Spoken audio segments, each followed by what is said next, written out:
Now the first rates will just start kicking in on your screen now. Just wait for the wall and my screen to update before I can start picking up rates. There you go, just bear with me guys. I can see the volumes now coming up. Yeah. So you've got Granules India, which I can see is got some volumes. I can see volumes are now, the screen is hopelessly slow today. So I'll refer to the television monitor. I can see it now you got it. PNB Housing Finance, volumes are strong. Zomato, after that acquisition, is up 2%. Paytm, I think, would be the big one because they're getting cash in its balance sheet, but they've sold a profitable business. So let's see where it settles, because Paytm does not have too many profitable businesses, but markets are markets. 591 rupees for Paytm today. You've got IRDA, which is up by nearly 0.7%, I mean nearly 1% to round it off.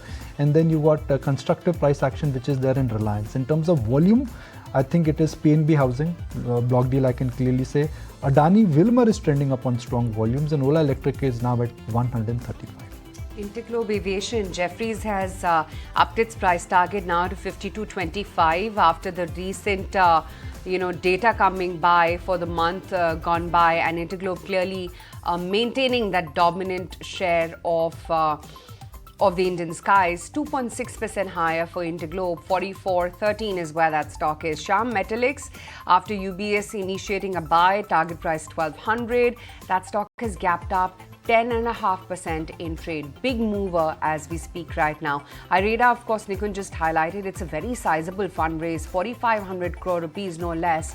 BEML as well, after that MOU with Malaysia's largest rolling stock manufacturer. That's the other stock which is going to be in focus this morning. Also, Bajaj Auto, there are reports doing the rounds that they have indeed received PLI nod for all the 13 vehicles that it actually applied for, 0.5% higher for this one. Since we're talking about it, for Ola as well, remember there was that PLI approval which came by for some of their scooter variants. Today, of course, it's a little bit of a pause. 136 is where that stock is right now in trade. RVNL as well, they too have signed an MOU with a Malaysian company for railway infrastructure. So that's the other stock, 1.5% higher. And then, of course, there's a Paras Defense as well. They've got a license to start up an industrial undertaking in Navi Mumbai. Kalyan, we just highlighted, there's a sizable block deal which has happened there.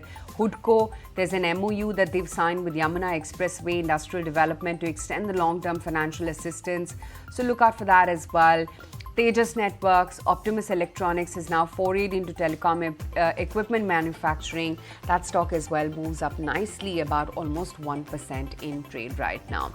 So that's pretty much it about the stocks which are the newsmakers. Okay, so those were the top newsmakers. Let's put the spotlight if there are some other big buzzers within the small cap category, because of course the news flow ones are the ones that we have been tracking so far. Overall, looks like it's a steady start to the market, but TCI is one stock which is suggesting an up move of 16%. Let's take a look at that. If that's the right reading that I'm getting, that stock, not TCI Express, but TCI might be the other one. But Aarti Drugs is also something which is in focus on account of news flow, so that stock is higher as well. Genus Power is up 5%, locked in upper circuit yet again. On the losing side, Angel One is coming under pressure and GTND is the other one.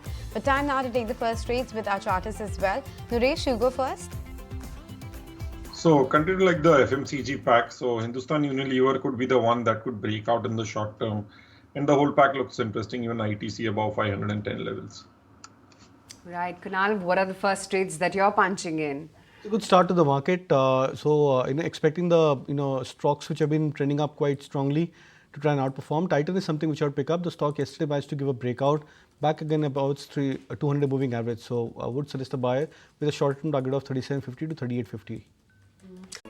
If you like this video, then like, share and subscribe to ET Now.